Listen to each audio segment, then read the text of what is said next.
Order. Pursuant to order, I now call Senator Stewart to make her first speech and ask senators that the usual courtesy be extended to her. I call Senator Stewart. Thank you. My name is Jana Stewart and I'm a Mati Mati and Wamba Wamba woman with links to country all along the Murray River. I want to start by acknowledging the traditional custodians of the country where I stand today, the Ngunnawal and Ngambri people.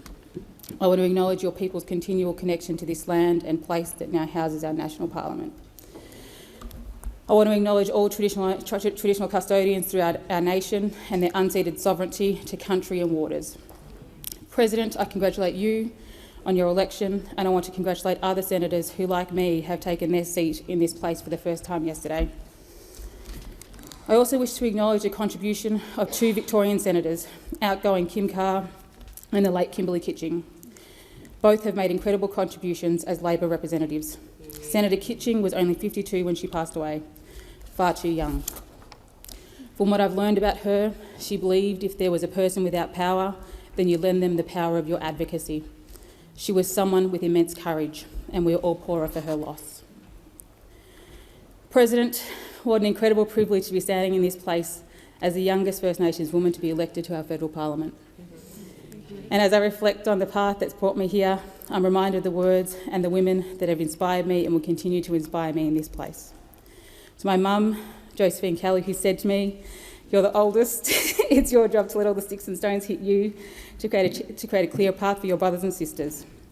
My great-grandmother Alice Kelly, who told me, "There is power in the pen. You have to learn the white man's way to be able to fight for your people." And my nan, Elvie Kelly, who reminded me, "Don't forget where you come from." Ignoring the advice of your nan is never a good idea, which is why I want to start by thanking some of the people who've helped get me here. Elvie Kelly and her husband, my pop, Joe Kelly. Both of them are now in the dreaming, but both played a significant role in shaping who I am today. I often get told I'm like my grandmother, which is a comparison that I wear with honour. She was a fierce defender,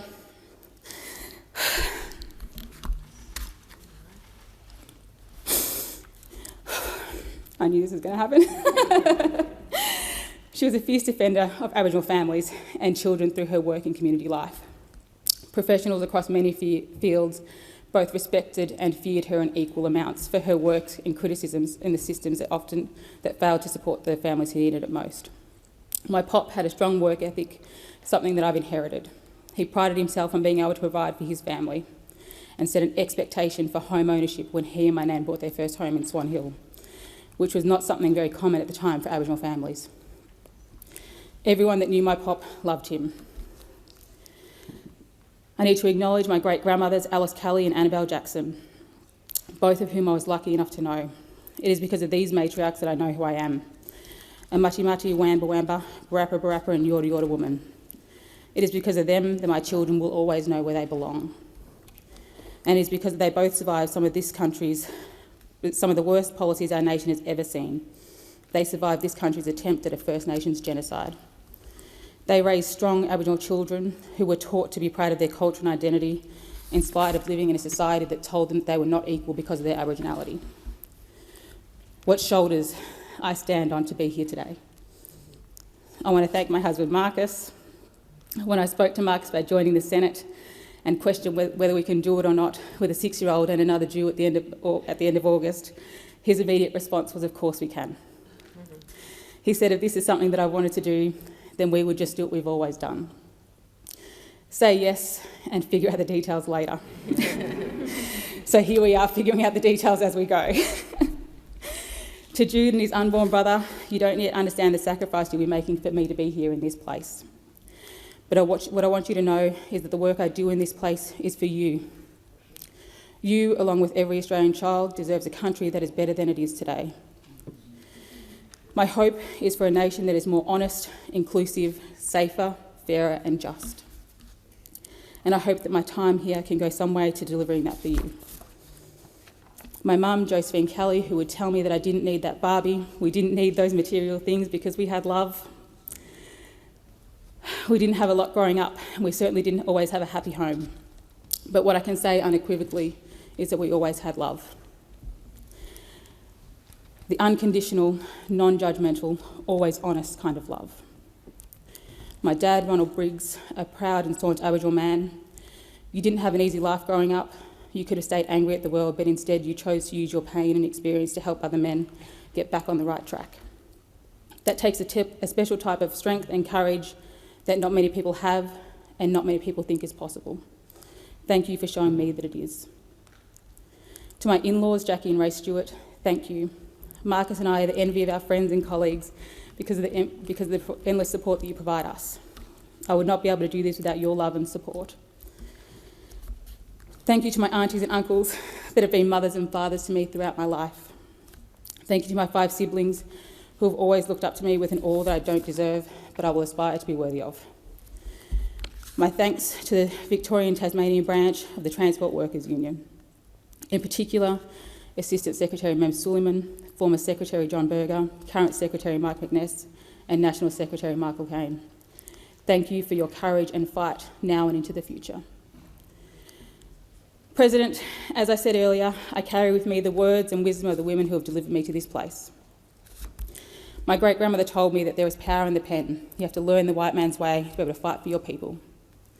For her, it was about the importance of education, understanding the systems and structures in order to change them. It's a lesson I've carried with me throughout my life. I remember sitting in a classroom when I was 15 or 16 years old and a teacher talking about the Close the Gap statistics. I remember looking around the classroom as one of the only Koori kids in the class. So I remember that as they were relaying all the bad news on the health and life expectations of First Nations people, it felt like they were reading out my future as a First Nations person. I was less likely to finish Year 12. I was less likely to go to university. I was more likely to be unemployed. I was very likely to get a chronic health condition. I was going to die 15 years younger than my peers sitting in the classroom with me.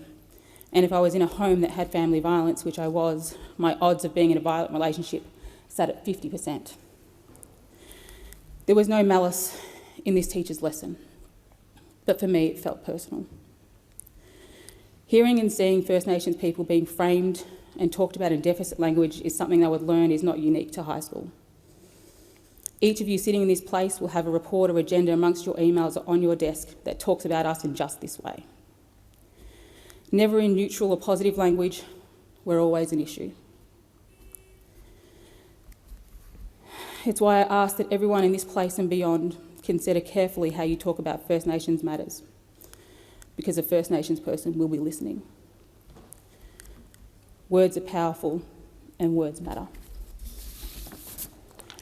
Like many young people, when I completed high school, I had no idea what I wanted to be when I grew up. And in many respects, I still don't. I'm grateful to my 18-year-old self for making the decision to complete Year 12 and get straight into the workforce. Because for me, it was absolutely the right one. When I first moved to Melbourne, I supported myself with a job in retail. Then I found the role that would put the fire in my belly. I called my nan and told her that I got a job at the Victorian Aboriginal Childcare Agency, VACA. And at the time, she laughed. At 18 years old, I was the 3rd generation of my family to work here, and I'm sure I won't be the last. My time at VACA played a significant part in my life, because where my nan found her purpose and her drive, I found mine too. The kids I worked with at VACA would call me Auntie Jana. It was a much nicer explanation of who I was to their school friends when I would pick them up and take them to an appointment or spend some time with their mum. But Auntie wasn't just a good cover for their school friends. It also speaks to my connection to them for life. Because these aren't just the kids I once worked with. These are the kids that I see today. I see them at the NAIDOC March or at the footy, or I run into them at the Aboriginal Health Service. I get the privilege to watch them grow into young adults. To those young people, please know I carry you and your experiences with me into this place. While I was at VACA, I also managed to fit in a graduate certificate in family therapy at the Bouverie Centre. Bouverie took the university campus to the community. It supported the translation of theoretical family therapy frameworks into Aboriginal ways of working. It was empowering to have our ways acknowledged alongside often white clinical frameworks. From Bouverie, I moved to the Victorian Public Service, where I had the privilege of working with traditional Islander nations from across the state. The role was created to support traditional Islander nations to negotiate boundaries between one another. When we think about boundaries, both in terms of country but also more broadly, we think about them as being a line or a point that divides us. I much prefer the description of a boundary from Dja Dja Wurrung man Rodney Carter as being a place that unites us and brings us together. It was also around this period that the state Labor government committed to treaty, piquing my interest in politics for the first time. Until Victoria's commitment to treaty, I'd never really seen the power or the purpose of politics. Treaty is why I became a Labor person. In my curiosity to find out more about the political world, I got a job in the office of Victoria's Minister for Aboriginal Affairs and then later for the Minister for Child Protection. A job that not many people would want or consider a privilege because of how heartbreaking the content is. But for me, I couldn't think of a more important role. I then went on to the Department of Justice, working on a legislated spent conviction scheme, the Stolen Generations Redress Scheme, and the decriminalisation of public intoxication in Victoria. All incredibly important reforms and all well overdue. As I reflect on my career to date, I see that there is a defining thread. With each role that I've worked in, I've increased my area of impact. At VACA, I was working with children. At Bouvary, I was working with families. In the public service, I was working with traditional owner nations.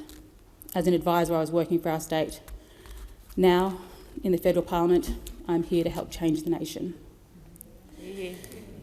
None of this was planned, but my journey in life and work has prepared me well for this moment, at this time and in this place.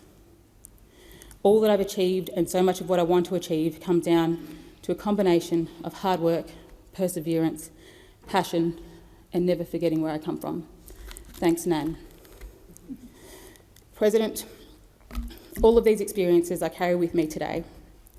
Some of the areas that I seek to change and the reasons that I seek to change them will make people in this place and outside feel uncomfortable. But I don't care about your discomfort, because it's uncomfortable to know and hear the lived experiences of women and children and be part of a system that is complicit in the harm and then do nothing about it. It's uncomfortable to read child death reports. It's uncomfortable to hear that one woman dies every 9 days from family violence in this country. It's uncomfortable to hear that I, along with many other parents of colour, will have to teach our children the alphabet at the same time as how to deal with racism in primary school, in high school, and in everyday life.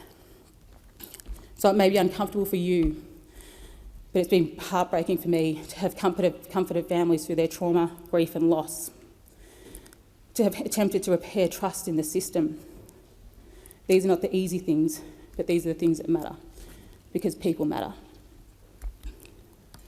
It was early in my career when I learned about the impact of trauma and secure attachments on healthy brain development. I learned how fundamental it is to a child's success in life to have a healthy and happy first 5 years. There is a very real and visible difference in the development of children's brain where a child has not had the best start in life. I want you to think about that child who hasn't had the best start in life. I want you to think about that child starting prep. What do you think primary school is going to be like for them? And if we all agree that education is one of the fundamental keys to unlocking opportunities and success in life, what is the likelihood of this child who has had a really crappy time at school dropping out early? It should not be a light bulb moment for anyone here to know that lower educational attainment leads to big differences. Big differences in unemployment, underemployment, crime, health outcomes and your dependency on welfare. The cost to the taxpayer for a young person who remains disengaged from work for more than half their life is over $400,000. The full lifetime cost for the entire cohort is $18.8 billion. But this should not only be seen as an economic cost, but a cost to our decency as human beings. And if we know how important healthy relationships and attachment are for brain development in the early years, why do we devalue the critical role, particularly of women, in providing that care? In fact, we don't just devalue it, we punish women for it. With lower paid jobs when they return to the workforce, a gender pay gap, less super when they retire, and an increasing likelihood of homelessness for older women. Which is all funny, given how much our entire economy is built on and relies on women and our unpaid contributions. The burden of these failures also falls disproportionately on kids in contact with the justice system, particularly those with unassessed and untreated trauma. President, each child that ends up in our juvenile justice system represents hundreds of missed opportunities. Hundreds of missed opportunities to get in early and help. Instead, we stand eager and ready to blame them and their families for our system's failures. And not all children are treated equally. The resources, race, and class of your family, all of which a child has no control over, shouldn't determine your trajectory into the justice system, but it does. President, this moment would represent a missed opportunity if I did not use it to make my views clear. I support the position of the United Nations report on the rights of the child. The minimum age of criminal responsibility should be 14 years old. Evidence tells us that neither the broader community or the child benefit from putting them behind bars. In fact, it's proven to be quite the kiss of death for any positive future potential for a child. Criminalising children young almost guarantees they'll be back within a year or two, and in most cases, cements their pathway into the adult system. If our answer to a problem is putting a child who is only in grade 4 behind bars, a child who has not lost all their baby teeth, who would not be tall enough to get onto some of the rides at the Melbourne show, who cannot swim unsupervised in the pool at the caravan park, well then we're definitely asking the wrong questions. I'm not going to stand here and pretend that I have all the answers to all the issues that we face. But what I do know is we can't keep doing more of the same. We must start by seeing investment in families as fundamental to our economic future. In my experience, working with families, every parent wants their child to have a better life than what they did. Every parent wants to have a strong and healthy relationship with their child. And when a parent feels like they need a bit of extra support and being able to provide this for their families, they should be able to lean on us. There is also lots to say about the experiences of women in this country. I'm sure that you've heard it before too. But one of the things that I'm always reminded of is that black women and women of colour are often left out of the national conversation. Our experiences are never captured in data nor articulated with the same level of importance to those of white women and their families. Even when doing my research for today, it was incredibly challenging to find the data to give visibility and voice to the problem. A silence that speaks volumes. One of the few statistics I could find is one that everybody in this place should be familiar with. Our country has a gender pay gap that sits at 13.8%. But what you don't hear is that the gap for First Nations women when compared to non-Aboriginal men is a huge 32.7%. The pay gap between First Nations women and non-Aboriginal women is roughly 19%.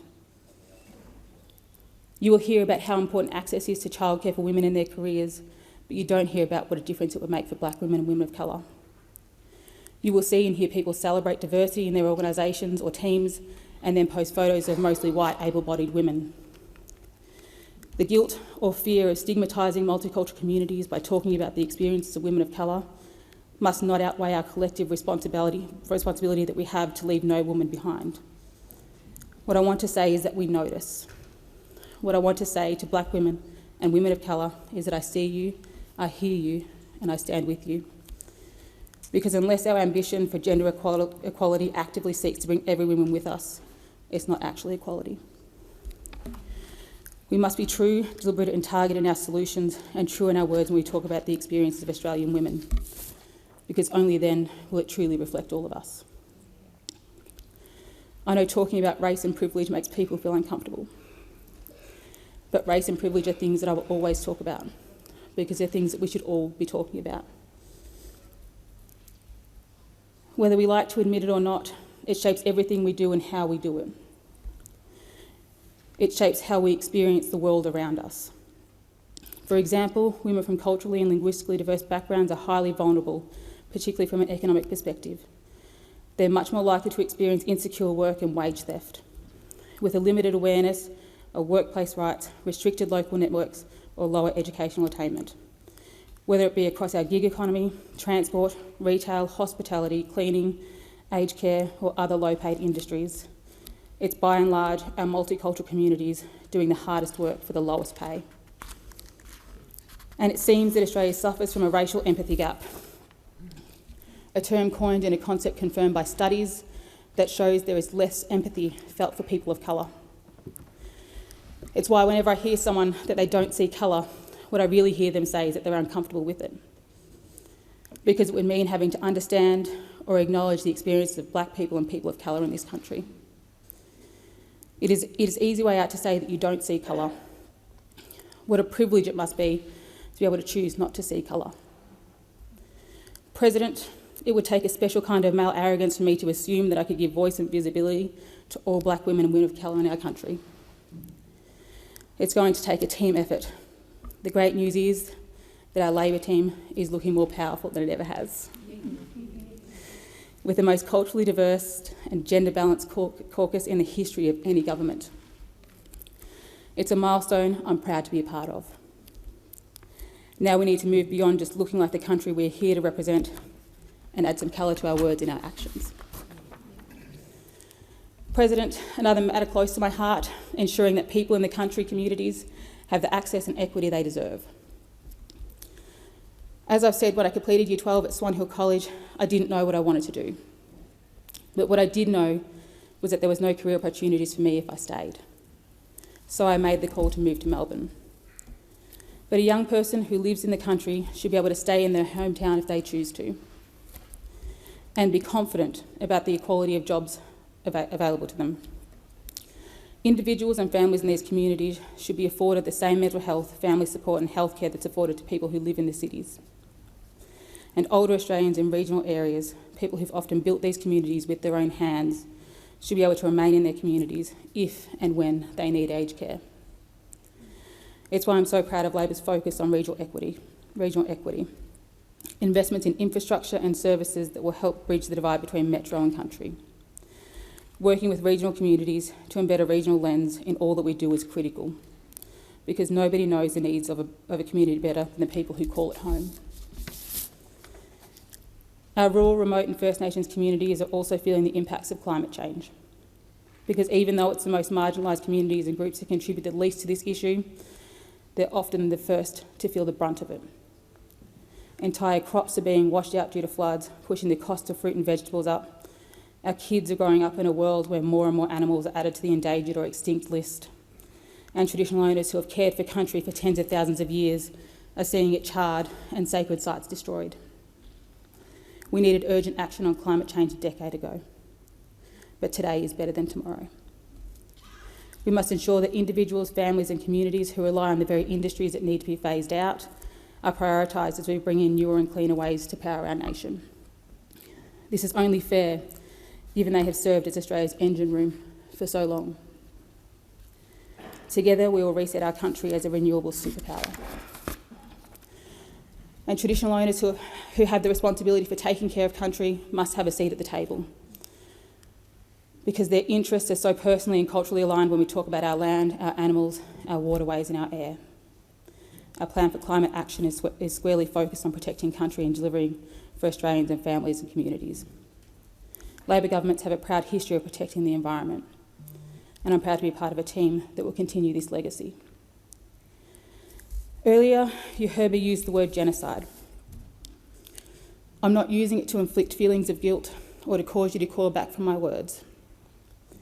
I use the word genocide because it's a hard truth about the history of this country. For those who don't know what the definition of Article 2 of Genocide Convention is, it has 5 criteria. Killing members of the group, causing serious bodily or mental harm to the members of a group, deliberately inflicting on the group conditions of life calculated to bring about its physical destruction in whole or in part, imposing measures intended to prevent births within a group, forcibly transferring children of a group to another group. I note the definition suggests that committing any one of these acts with the intent to destroy a group would meet the definition of genocide. I note that Australia meets all 5.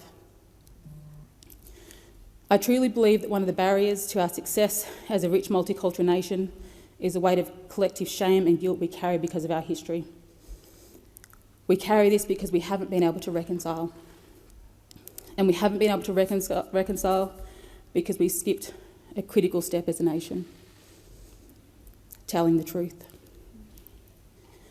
Anyone who has done any work in conflict resolution, systems theories, knows how fundamental honesty is for resolution and reconciliation. It's difficult to reconcile when there is no accurate, agreed, or shared record of this country's history. It's why our nation is in desperate need for a national truth-telling process. We've seen some truth-telling in our time with the apology to the stolen generations, the nation-leading Youth Justice Commission in Victoria, the Bringing Them Home report, and the Royal Commission into Aboriginal Deaths in Custody. We've also had Royal Commissions into aged care, banks, and institutional responses to child sexual abuse. Royal Commissions have a strong and proven history of being able to set the record straight. The only difference with the ones focused on First Nations people is that there is no collective outrage when the recommendations are not implemented. I'm proud that in my home state of Victoria, we are leading the nation with our work on treaty. That is in large part to the relentless advocacy of the mob in Victoria and the work of the First Peoples Assembly, and helped by having a progressive government with the courage to do the right thing. Treaty will deliver genuine self-determination for our communities and for First Nations groups. Voice, treaty and truth is our ask. Meet us in the moment and walk with us. In conclusion, Mr. President, there are plenty of ways to change the world, whether it's holding a placard or holding someone's hand. But being in this place provides a unique opportunity and a profound responsibility. It speaks to that last piece of wisdom, the words of my mum who told me, "You're the oldest, it's your job to let all the sticks and stones hit you to create a clearer path for your brothers and sisters." In many respects, her words apply to all of us in this place. It's our job to absorb the sticks and stones, to make sure there's something better and fairer for the next generation and the generation after that. I know there are days it won't be easy, but we are in the business of nation building. We are building a nation defined by opportunity, whether you were born here, drawn here, or whether you have called it home for tens of thousands of years. We are building a nation that protects and invests in its children and grandchildren, a nation that is grounded in truth, integrity, equality, fairness, compassion and action. A nation, President, courageous enough to recognise its past and determined enough to change its future. A nation that we can all be proud of. Thank you.